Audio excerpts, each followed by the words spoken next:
What's going on? What's going on? What's going on? I'm about to sit here and check out my boy Axel. You know what I'm saying? Going to court. Oh man. Now I may be looking weird as hell because man, that whole court feel, police feel, that shit give me like the heebie-jeebies and shit like that. I be sweating and shit, and motherfucker be getting nervous and shit. You ever watch Cops? Right. You ever been on Cops? I have. But look, we gonna sit here and check this shit out, and you know, he look like a stand-up motherfucker, to be real with you. So I expect him to give these motherfuckers a hard time. You know what I mean? And not not take the bitch route, I'll say. But drop me a comment. Let me know what you think. Let's get it. Axel, were you surprised that Skip filed the lawsuit? Axel?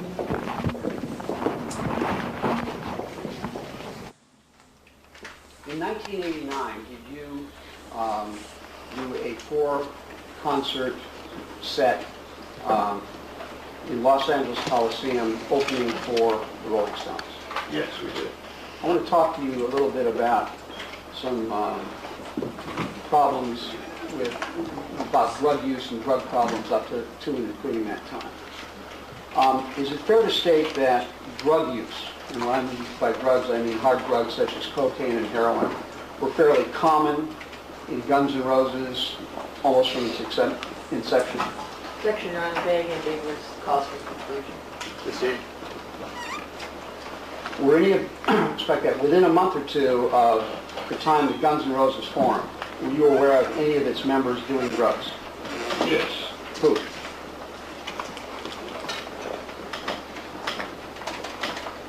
I think everyone at different times with the exception, well no, everyone.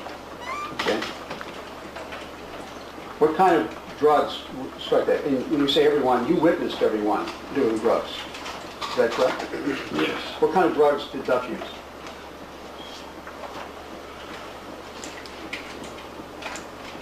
Vague and ambiguous at the time, Your Honor?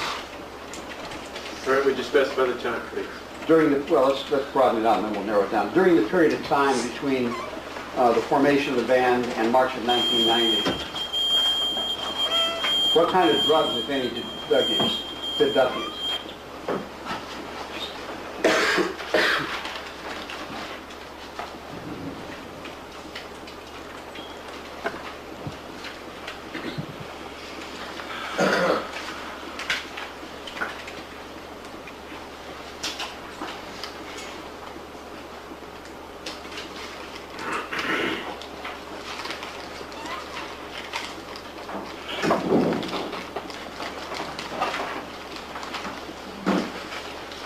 Cocaine and various pills, but I would not be able to say whether they were prescribed or not. Okay.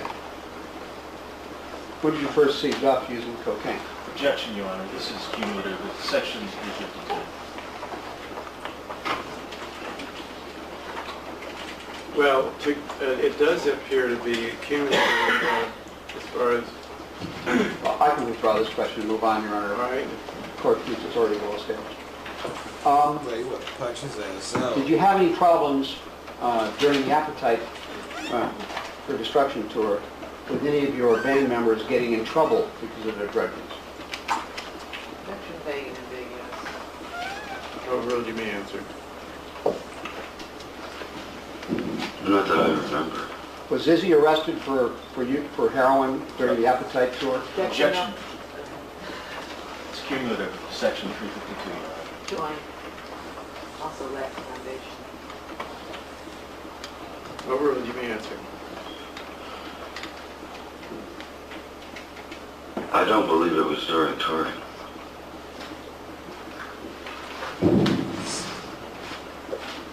Matter of fact, I think it was prior. But I don't know. 352. I would join, Your Honor. Objection appears well taken.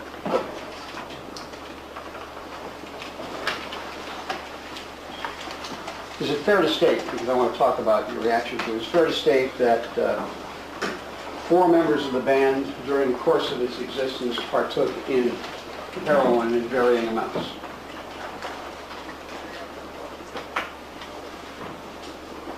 Yes. Those members being you, rarely, Yes. Izzy, Slash, and Steve Adler, correct? Yes. In September of 1989, did you make a statement to about Mr. Brownstone at the Rolling Stones tour? Yes. Okay. And after that, did you send a message through management asking that Slash apologize publicly? Yes. You were concerned about his drug use at the time, is that correct? Soon about everyone's drugs use. Who else was using drugs besides him in September of 1989 when that took place?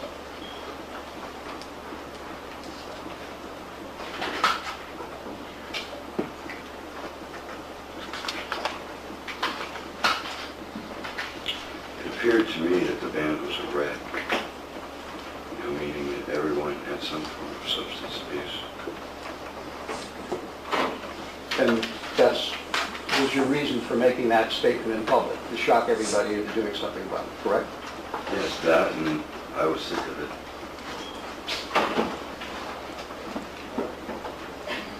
Did the band sing a song from Appetite about heroin use, about what it's like to be on heroin?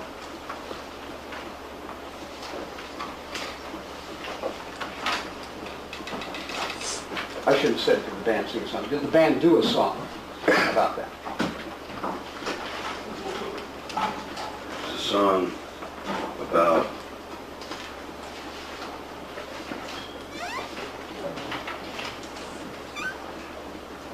attempting to avoid or kick the habit of heroin, get away from it, and getting away from it.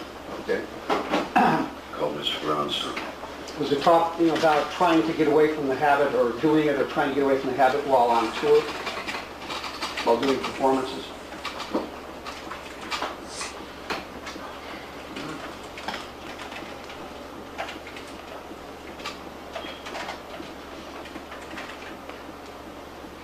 All it's really talking about is heroin can be a nagging habit, Okay.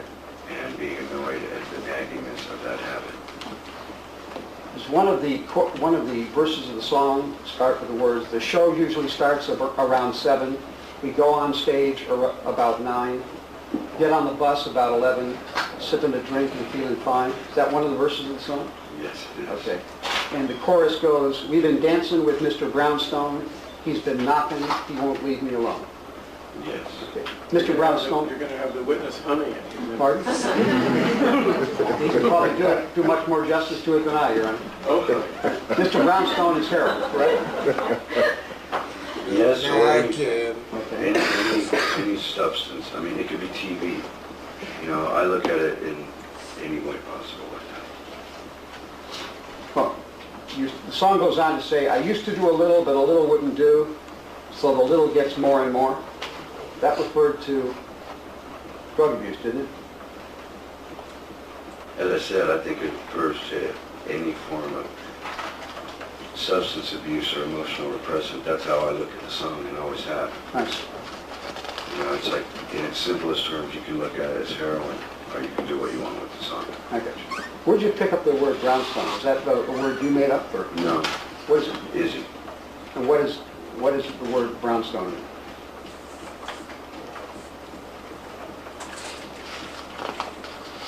It can be slang for heroin, it can be slang for anything. I know that I use it as slang for anything.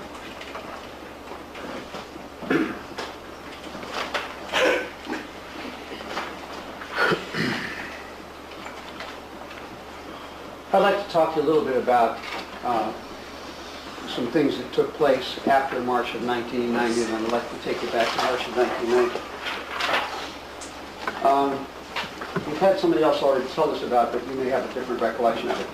You did the Stones tour in September of 1989 at the LA Coliseum, I had correct? 4 shows. 4 shows. You called it a tour. It wasn't a tour, just 4 performances, correct? It was 4 embarrassing evenings. Why embarrassing? Because we were terrible. Okay. And the next performance you did was Farm Aid in April of 1990, is that correct? I believe so. Okay. And then, because you were busy rehearsing and recording Use Your Illusions, the next opportunity you had to perform publicly was in Rio de Janeiro at a rock festival called Rock on Rio, correct? Yes. All right. And you were a sellout in Rock on Rio, correct? Yes. All right. And when did that take place? When in 1990 did that take place? As best you can recall. Beginning of the year, early 1990. Probably end of February. Okay. And did you have discussions about how to accomplish this with anybody else? Yes. With whom? Alan Niven and Doug Goldstein, Slash, Duff, Izzy, and Peter Paterno.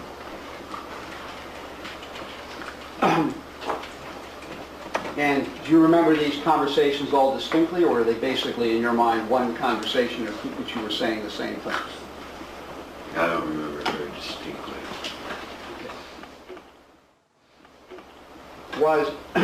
Did you and the band's management and the band's attorneys ever discuss the details of how you were going to change Steve Adler's status? To a certain extent, yes. Okay. What is the extent to which you participated in the discussion? What details were discussed in that regard? Figuring out terms of probation, I'm sorry, I didn't hear you. figuring out some of the terms of probation. Okay. I don't remember which things I agreed to or not, or even suggested, you know.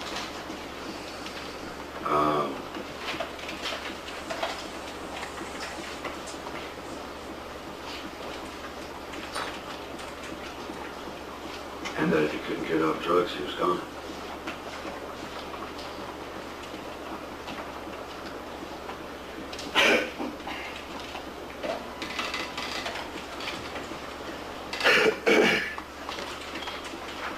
Did you discuss with any of the people you described what would happen if he didn't get off drugs and he was gone, in terms of winding up his interest in the band?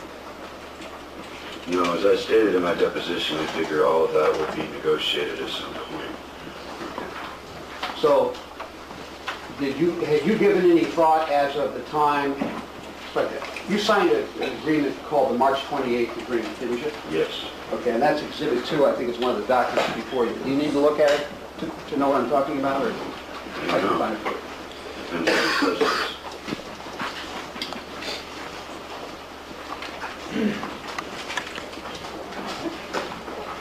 The document, Exhibit 2. Yes. Okay, did you have ideas that you wanted in the document?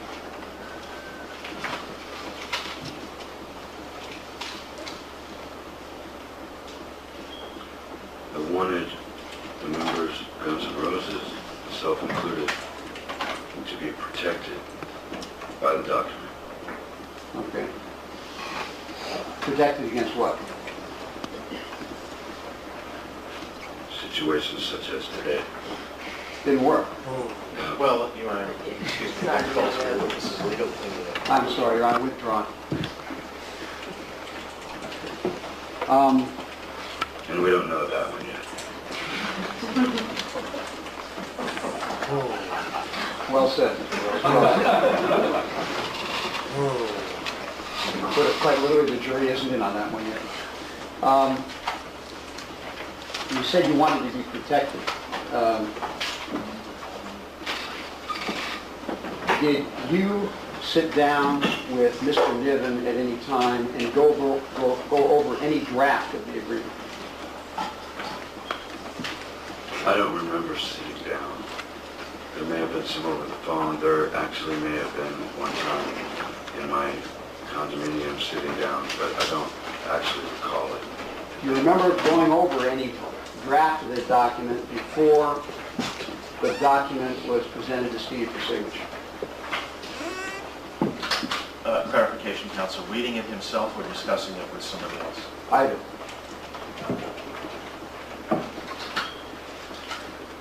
Well, let me break it down. To be honest, I don't remember. I can vaguely recall possibly, but then again, it may have been in other documents, and we're constantly signing documents, and I don't know if this was over the phone or in person.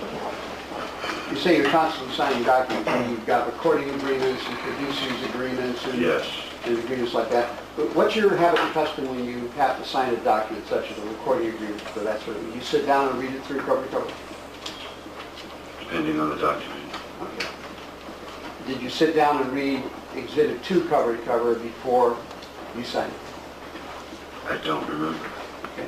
Did you ever rely upon the advice of your managers or your lawyers as to what a document contained rather than sitting down and trying to analyze it yourself? Yes, there have been many times I've done that. Many times you what? Many times I've done that. Okay. Did you ever get together with other members of your band and ask questions of the managers or attorneys as to what the guts of the document was rather than analyze it yourselves? Yes.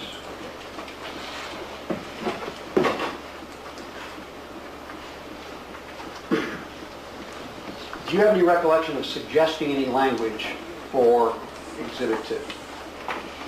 Suggesting language? No. Okay. Did you They would have probably thrown my language out. did you talk to Peter Strucker? Who were you talking to about the language of the agreement as opposed to just the concept of putting Steve on probation? Join your honor. Or it's a state. Did you talk to anybody about the language of the agreement as opposed to just putting Steve on probation? Well, that is part of the language of the agreement. The question is confusing, vague and ambiguous. Yes, it's compound. Okay. Was it your understanding that the document that was being drawn up was going to put Steve on some kind of a probation? Yes. What else did you understand that the document was going to do vis-a-vis Steve? What point in time? Before you sign, at any time before you signed? Please repeat the question. I want to know what else you thought that that document was going to do, what effect you thought it was going to have, other than the fact that it was going to place Steve on a probationary basis. What else did you think it was going to do?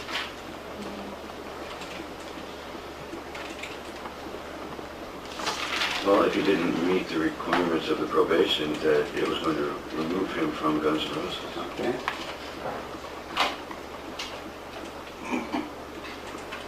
Did you think that the requirements of probation were going to be spelled out in the document? Like not using drugs or showing up to all rehearsals, that sort of thing? Yeah. Okay. Yes.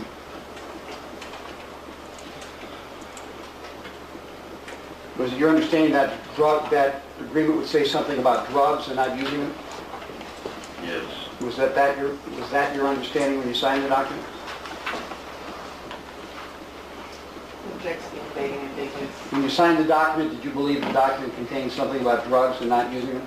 Objection, the document speaks for itself. Road, you may answer. I don't remember exactly, specifically, what I was thinking when I read the document, when I did sign it.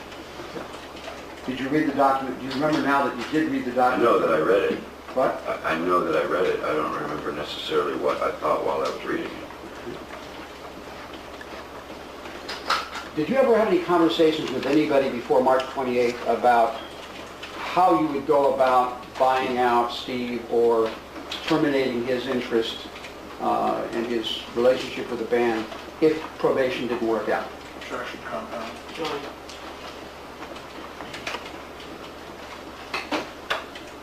No, Road, you may answer. Do you have a question in mind?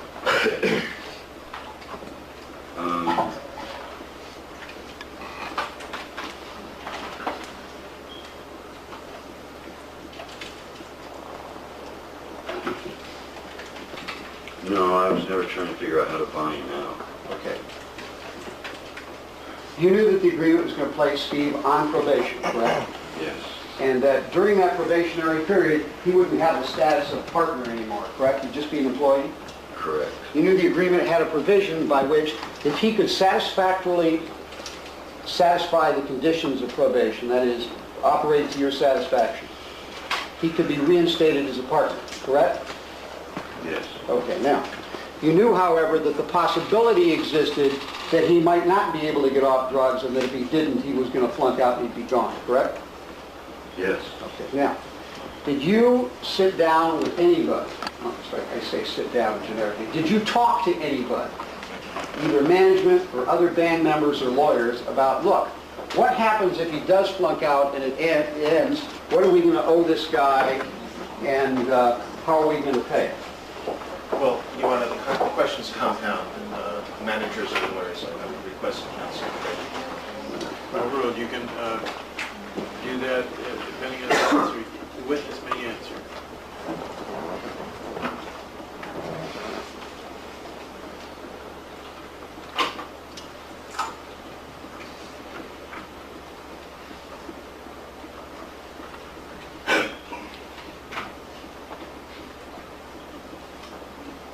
I know that there were questions asked, but until the document was produced, there were no conclusions made or, ideas set in place of how it was going to be. Okay. You say you know there were questions asked. Questions asked by who? Me, Okay. What were we asking? what's going to happen? What's going to happen if he doesn't make it? Did you ask that? Okay. And of whom did you ask that question? Alan Niven, Peter Paterno, Doug Goldstein.